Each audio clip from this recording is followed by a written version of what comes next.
she has this underlying anger and hatred in her that always has to take it like one step too far. It's wrong and backwards and it's not 1937, whatever. That was like her initial spree, and everyone was like, okay, do you want to be Snow White or do you hate Snow White? Do you want to destroy Snow White? And Rachel decides to go on really just a psychopathic, demented rant.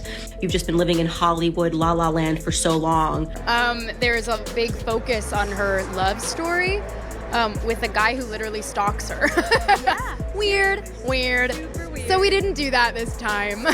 We have a different approach to what I'm sure a lot of people will assume is a love story just because like we cast a guy in the movie, right. Andrew Burnap, great dude. Yeah. It's really not about the love story at all, which is really, really wonderful. And whether or not she finds love along the way is anybody's guess until 2024.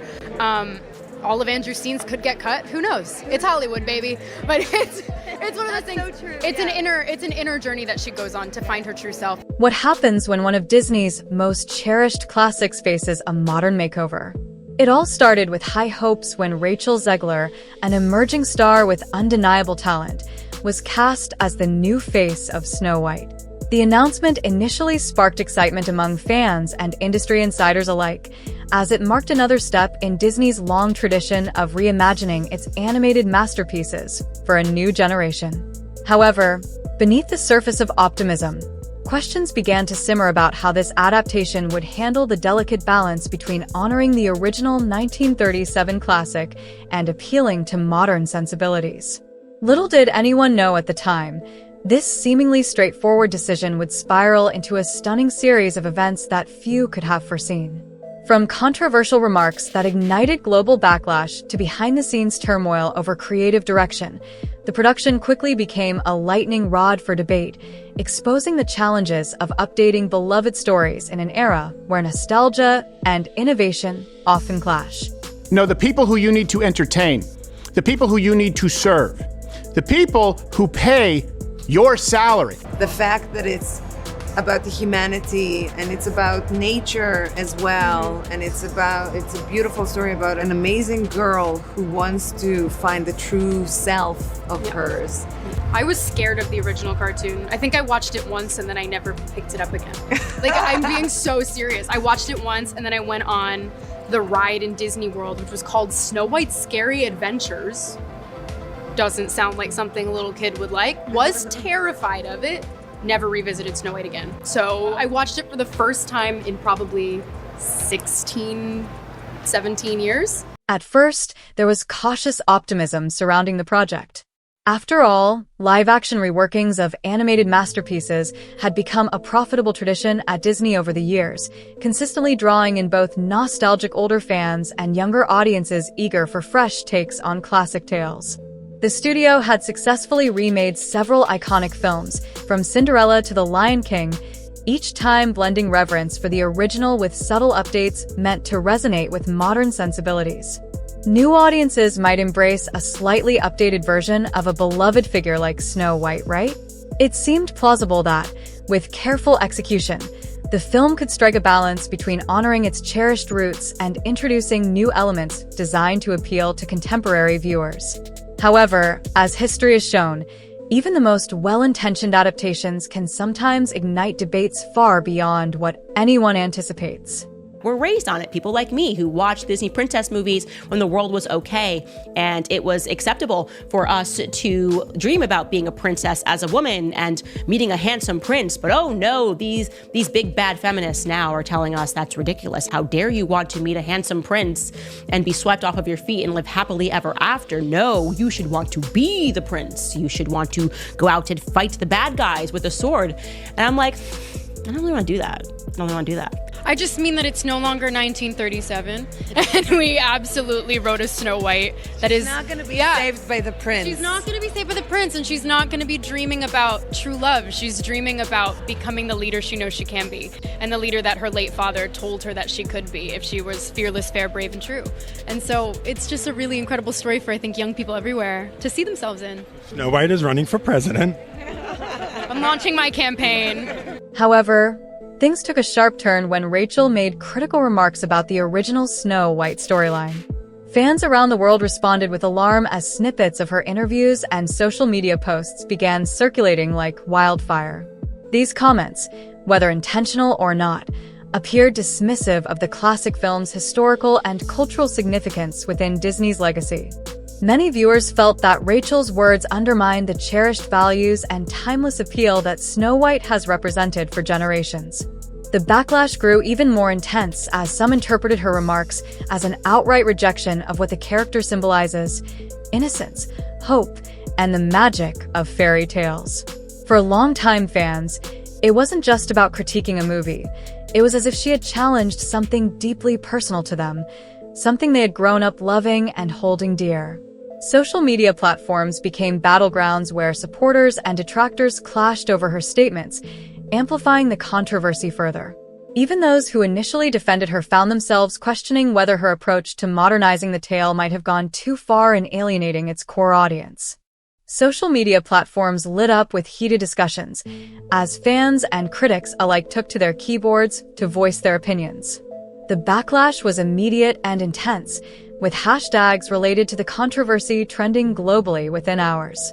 YouTube channels, always quick to capitalize on viral moments, devoted entire episodes to dissecting what was happening behind the scenes.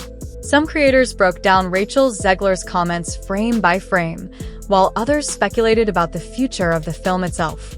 Longtime admirers of Disney's Snow White felt deeply upset, viewing her statements not just as dismissive, but as a direct challenge to something they held dear, a cherished piece of their childhoods and cultural history. For many, it wasn't just about one actress or one movie. It felt like an attack on the nostalgia that had shaped generations. In an era where opinions can go viral in seconds, the reaction was swift and unrelenting. Fans began organizing online petitions, calling for everything from an apology to a complete overhaul of the project. Meanwhile, memes mocking the situation flooded timelines, adding fuel to the fire and ensuring that the story remained at the forefront of public discourse for days on end. This whirlwind of outrage demonstrated just how quickly modern audiences could mobilize when they felt their beloved classics were being disrespected. Bob Iger, a figure typically associated with measured and deliberate decision-making, found himself thrust into the spotlight as mounting concerns about the Snow White adaptation reached a fever pitch. In an uncharacteristic move, he took the step of addressing the public directly, acknowledging that there was indeed widespread unease among fans and stakeholders alike. However, rather than quelling the growing discontent, his carefully worded statement seemed to only deepen the divide. Many interpreted his remarks as vague and lacking in tangible reassurance, fueling suspicions that Disney might be losing touch with its storied heritage. Instead of calming the storm, Iger's intervention inadvertently amplified the chorus of voices questioning whether the company truly understood the cultural weight of its legacy. For a brand built on nostalgia and cherished memories, this perceived disconnect struck at the heart of what made Disney so iconic, leaving critics and loyalists alike wondering if the studio had underestimated the emotional resonance of one of its most beloved classics.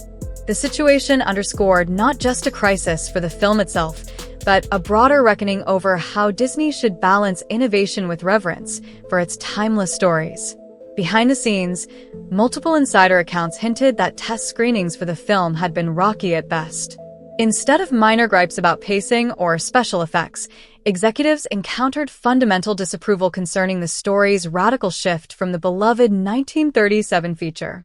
Audiences reportedly struggled to connect with the updated narrative, feeling that it strayed too far from the charm and emotional core of the original. Key moments that fans expected to see reimagined with care were met with confusion or outright rejection. The creative team was now under immense pressure, given mere months to solve deep-rooted issues with core story arcs, rework character motivations to align better with audience expectations, and possibly revise entire sequences to salvage the film's reception. Budgetary implications loomed large over these changes, as reshoots would not only require significant financial investment, but also risk delaying the release timeline. Some insiders speculated that certain characters might even be minimized or rewritten entirely if their roles were deemed too controversial or misaligned with the classic tale. With time running out and stakes higher than ever, the atmosphere behind the scenes grew increasingly tense, as everyone involved knew the success, or failure, of this adaptation could have lasting consequences for Disney's legacy. Amidst this chaos, rumors began circulating within Disney's corporate corridors that Bob Iger was reconsidering the studio's relationship with Rachel Zegler altogether. Talk of blacklisting her from future Disney productions began to make the rounds, sending shockwaves through both the industry and fan communities. This notion represented a dramatic escalation beyond mere crisis management, as blacklisting is often seen as one of the most severe actions a studio can take against an actor or public figure. While no official statement confirmed the blacklist, insiders whispered that such a move could stem from concerns over brand image, audience perception, or a combination of both. For Rachel, this development was particularly alarming, given that she had initially been cast in what seemed like a career-defining role. The idea that Disney might sever ties with her entirely signaled not just dissatisfaction with her controversial remarks, but also a potential recalibration of how the studio intended to handle its high-profile projects moving forward. This situation underscored the precarious nature of Hollywood relationships, where public opinion and corporate strategy can collide with devastating consequences for those caught in the crossfire. The ramifications of these rumors extended far beyond Rachel's direct involvement, creating a ripple effect that impacted various aspects of Disney's operations and partnerships. Potential partners and sponsors, who typically align themselves eagerly with major Disney releases due to the brand's storied history and built-in audience, were reportedly reevaluating their strategies. These companies found themselves in an uncomfortable position, unsure whether the film would resonate with families, a key demographic, or if it would spiral into a full-blown public relations quagmire. The uncertainty surrounding the project made them hesitant to commit significant resources or associate their brands too closely with a film that seemed increasingly fraught with controversy. Some sponsors even began exploring contingency plans, considering scaling back their involvement or shifting their focus to other projects entirely. This hesitation added another layer of complexity to Disney's already precarious situation, as the studio relied heavily on these partnerships not only for financial support but also for amplifying the film's reach through cross-promotional campaigns. With so much at stake, the lack of clarity around how audiences might react further fueled the growing unease among stakeholders, underscoring just how fragile the ecosystem of a high-profile release can be when overshadowed by negative speculation. In the end, this saga serves as an extraordinary cautionary tale not just for Disney but for the entire entertainment industry. From a cast member's unforeseen comments to rumored blacklists at the highest level of corporate power, it encapsulates the volatile reality of big studio filmmaking in an era where brand legacy and public opinion collide more intensely than ever before. The Snow White controversy underscores how fragile the balance is between honoring cherished traditions and embracing modern sensibilities. For Disney, a company built on nostalgia and timeless stories, the stakes feel particularly high. Every decision, from creative rewrites to reshoots, from marketing strategies to theme park tie-ins, has been scrutinized under the unforgiving lens of social media and global discourse. As the studio marches forward, the tension remains palpable, with executives, filmmakers, and fans alike holding their breath. The outcome will ultimately reveal whether the new Snow White can rise above the noise and capture hearts, or whether the damage inflicted by months of controversy is simply too extensive to reverse. Regardless of its reception, this chapter in Disney's history will serve as a pivotal moment, forcing both creators and audiences to reflect on what happens when innovation clashes with reverence for the past. What remains clear is that in today's hyper-connected world, even the most well-intentioned projects can spiral into chaos if they fail to recognize the emotional weight carried by beloved classics.